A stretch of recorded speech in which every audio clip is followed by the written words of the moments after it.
Hello, my name is Major Robert Boyles Bradford. Way back in 1813, I was born in Tennessee, the firstborn child of William Bradford and Nancy Boyles. My father had fought in the American Revolution. By 1850, I had been married twice, had 3 children, and owned a farm in Lexington, Missouri. By the time I came out to Denver in 1859, both my wives and 2 of my children had died. The oldest child, Martha, stayed in Missouri with my sister. Those were busy days in Denver City in 1859. I was elected to the city council, elected to be the head of the first library, and was chairman of the first hospital. I formed a business partnership with my childhood friend, William Waddell, and 2 others, Russell and Majors. I was the managing partner in the R.B. Bradford and Company, a merchandising and freighting firm on Blake Street.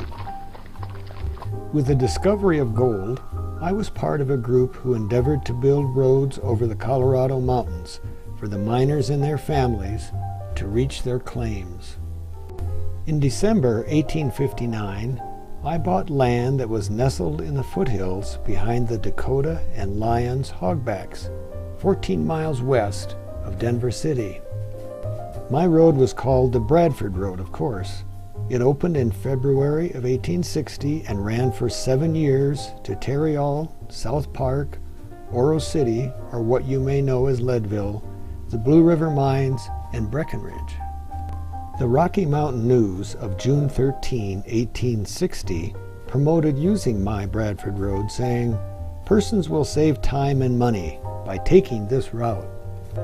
I was proud of my house, made of sandstone that was quarried nearby. I planned to build a whole town there.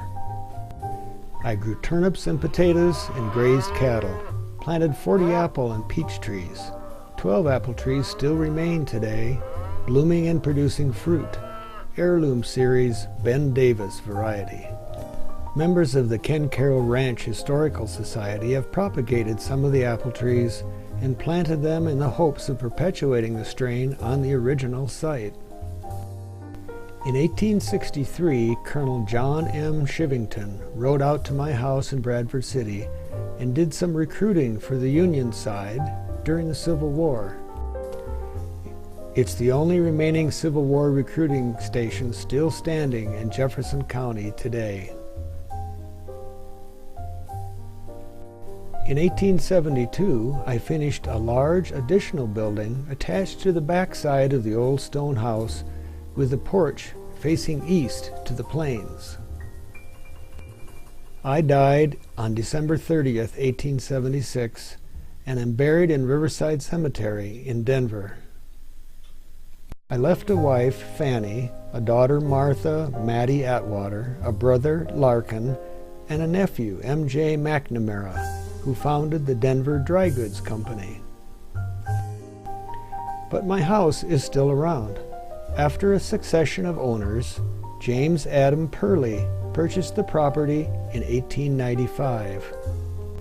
The Perley family lived there until 1926, when it was sold to John C. Schaefer and became part of his Ken-Caryl Ranch holdings.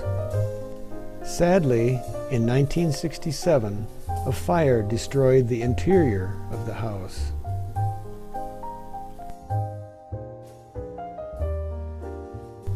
The house today is part of the Ken-Caryl Ranch Master Association. Thanks to the efforts of the Ken-Caryl Ranch Historical Society, the Bradford Perley House, as it is now known, was named a State Historic Site in 1997.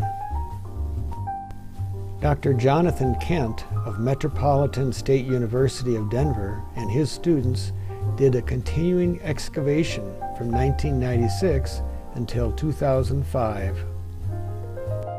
In 2006, thanks to the perseverance of the Ken-Caryl Ranch Historical Society and the generous support of the Ken-Caryl Ranch residents, the house was declared as saved from being an endangered site by Colorado Preservation, Incorporated.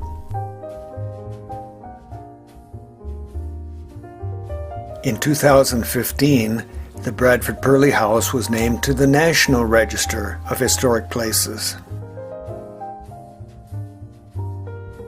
Want to see it? A tour of the building may be arranged.